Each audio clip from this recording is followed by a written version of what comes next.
À l'occasion de la Journée de l'Afrique, qui se célèbre le 25 mai, s'est tenue la 38e session du Comité des chefs d'État et gouvernement de l'Agence de développement de l'Union africaine, NEPAD, présidée par Paul Kagame. Ces échanges virtuels ont donné lieu à 2 rapports, le rapport annuel de l'AODA-NEPAD et le rapport de suivi de la réponse continentale au Covid-19.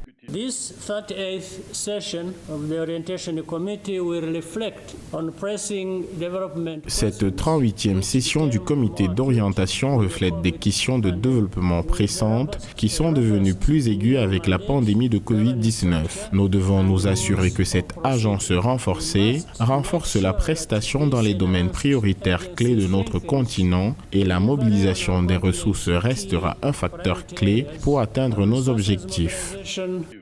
Le rapport Covid-19 indique que le NEPAD joue un rôle prépondérant dans la mobilisation des ressources, des traitements et l'accès aux vaccins. À ce jour, plus de 1,7 million de doses des vaccins anti-Covid-19 ont été administrées aux populations africaines, tandis que le rapport annuel de l'AODA-NEPAD fait état des réalisations notables sur le développement économique et infrastructurel. La mobilisation des ressources a abouti au financement de l'initiative 100 000 micro-petites et moyennes entreprises, à la promotion de l'acte 2 du programme d'infrastructure pour le développement en Afrique et de la ZLECAf. Les succès enregistrés grâce au rôle déterminant qu'a joué l'Agence de développement NEPAD pour garantir à l'Afrique l'accès aux outils nécessaires et vaccins contre la COVID-19 doit nous encourager à fournir un surcroît d'efforts. Et le rapport annuel, à travers les programmes structurants et innovants, les entreprises et autres initiatives privées africaines devraient achever de nous convaincre que le financement du budget de l'agence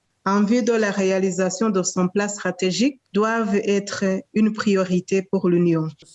Pour le président de la commission d'orientation, Paul Kagame, le respect des engagements pris par les États membres permet de renforcer la lutte contre la pandémie, de relever l'économie et de développer les richesses. Avec un tel potentiel, l'Afrique, selon lui, est sur la bonne voie dans la réalisation accélérée de l'agenda 2063 qui est de transformer l'Afrique en puissance mondiale.